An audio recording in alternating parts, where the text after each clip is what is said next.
8초짜리 영상에 나는 당신의 공주님이라는 가사와 함께 비주얼을 뽐내는 이분. 조회수는 이제 1600만 회를 넘어가는데 틱톡에서 해당 영상이 먼저 유명세를 탔고 유튜브와 인스타로 넘어오면서 바이럴된 건데요. 아이돌스러운 외모와는 다르게 터프한 목소리, 거기에 37살 애엄마라는 사실에 다들 최애의 아이 실사판이란 얘기를 하고 있습니다. 이 곡의 제목이 레이와이 레이나인데 제목에서 알 수 있듯이 그녀의 이름은 다나카 레이나. 앳된 모습과는 다르게 데뷔한 지 20년이 넘는 고참 가수인데요. 한국에서의 바이럴에 본인도 놀랐는지 트위터를 통해선 한국에서 레이와이 레이나가 화제라고 코멘트와 DM으로 가르쳐주신 분 고마워요. 저야말로 들어주셔서 고맙습니다. 라고 올렸습니다. 1989년생 다나카 레이나. 초등학생 때부터 노란 머리를 뽐내는 등 개성이 확실했는데 인기도 많아서 중학교 1학년 때까지 20명이 넘는 남학생들한테 고백을 받기도 했습니다. 일본 90년대에 갸루 스타일이 사회적으로 유행을 하면서 갸루 패션도 갸루 만화도 많이 나왔거든요.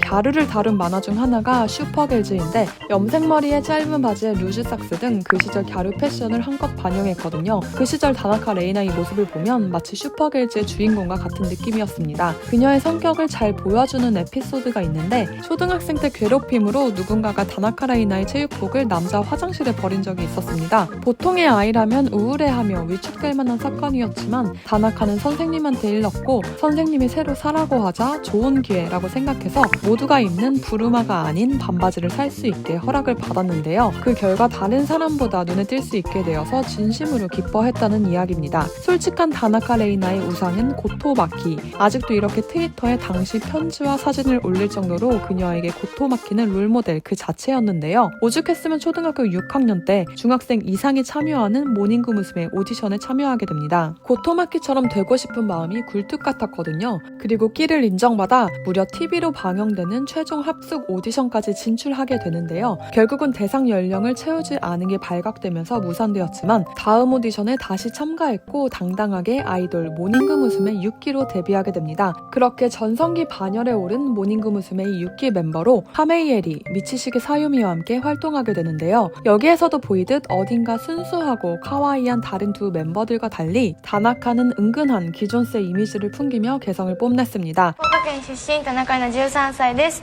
緊張するとお腹が痛くなります。よろしくお願いします。得意なことは誰とでも仲良くできることです。よろしくお願いします。なんか、みんな優しいです。あ、そう。そう言わされてんの？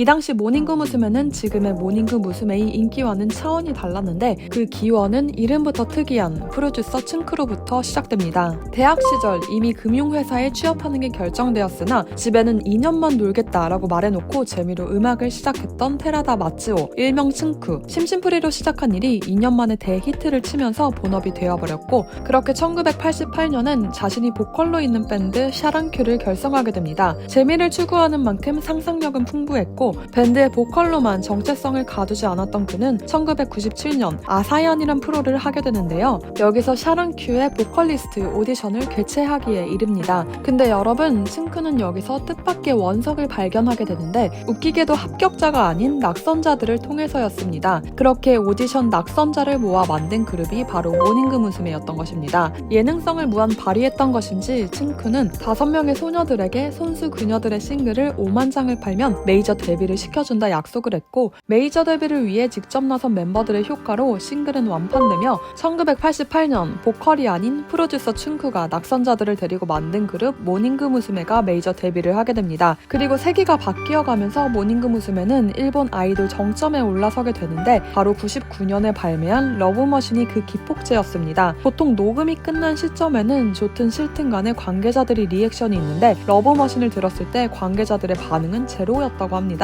뭐라 말할 수 없는 느낌, 어떻게 되는 거지? 라는 생각으로 모두 각오를 다졌다고 하는데요. 심지어는 발매 직전까지 곡을 바꿀까 하는 이상한 분위기가 흘렀을 정도라고 하죠. 그리고 이 곡은 아사연에서 선보이게 되는데 그동안 없었던 획기적이고 충격적인 노래에 시청자들은 뜨겁했다고 합니다. 하지만 그도 잠시 흥겨운 리듬을 타고 발매 1주차보다 2주차 때 매출이 더 늘기 시작했고 해가 밝아 2000년에 들어서도 계속 팔리면서 당시 아이돌송으로는 이례적으로 롱히트를 기록하게 되는데요. 한 기사는 러브머신은 왜 사회적인 현상이 됐을까란 타이틀을 제목으로 뽑았고, 일본의 한 경제평론가는 독일 경제학자 존 발트의 연애와 사치가 경제 성장의 원천이라는 이론을 인용하면서 층크는 이를 학교에서 배우지 않고도 체득하고 있다며 천재라고 극찬하기도 했습니다.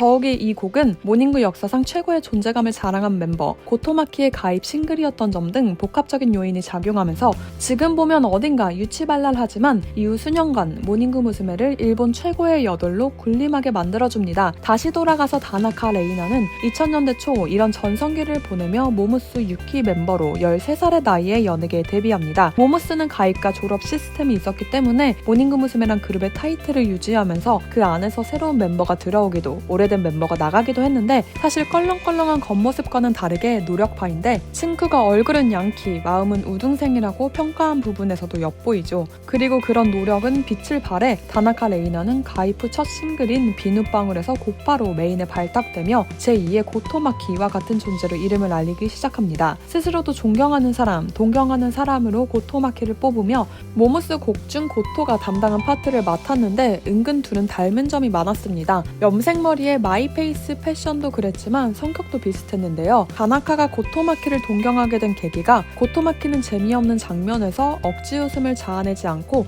있는 그대로를 보여줬는데 이런 솔직함이 끌렸다고 합니다. 그렇게 타고난 성향상 다나카는 기존의 카와이한 아이돌과는 다른 노선을 걸었고, 이 때문에 모모스와 사이가 그렇게까지 좋지는 않았다고 하는데요. 최근 방송에선 동기인 미치시게와 그 긴 시간 동안 거의 얘기하지 않다가 그녀가 리더가 되고 졸업할 때까지 약 4개월간 얘기를 하게 됐다고 고백했습니다. 미치시게도 자신과 다른 스타일의 다나카 레이나에게 다가가는 게 무서웠다고 얘기했는데, 실제로 졸업 콘서트에서 마지막으로 미치시게가 레이나는 노래를 잘하니까 밴드에서 열심히 해줬으면 좋겠다라고 응원하자 다나카는 사실 처음에는 좋아하지 않았는데 말할 수 있게 된 것은 기적이다. 그런 두 명이 남았네 라고 화답했습니다. 그 시절 모모스는 한국에서도 인지도가 있어 한국 팬들도 있었는데 2010년 한국 팬들의 애정을 와장창 무너뜨리는 사건이 발생합니다. 동기인 카메이 에리가 한국은 이런 사람이란 내용의 글을 블로그에 올렸는데 일원의 모습이 꽤나 부정적이었거든요. 손가락으로 눈을 쫙 찢어놓아 누가 봐도 좋은 모습은 아니었고, 이 일이 한국의 기사화까지 되면서 비판을 면치 못했습니다. 한 달 뒤 블로그에 부적절한 표현이었다며 사죄문을 올렸지만 이미 이미지를 회복하긴 힘들었는데, 사실 다나카 레이나는 동방신기, 빅뱅의 덕후로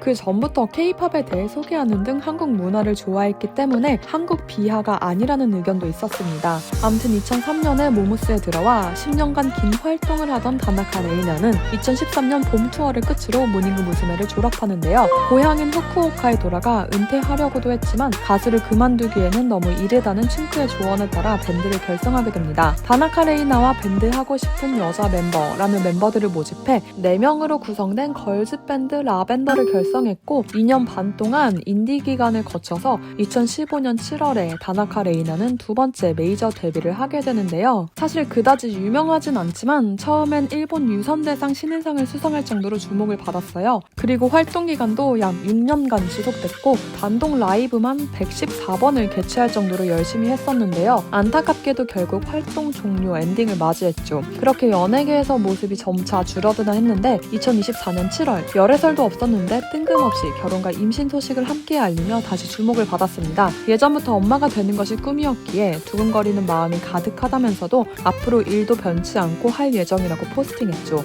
그 말답게 마마 탤런트로서 육아도 하고 연예계 활동도 이어갔는데요.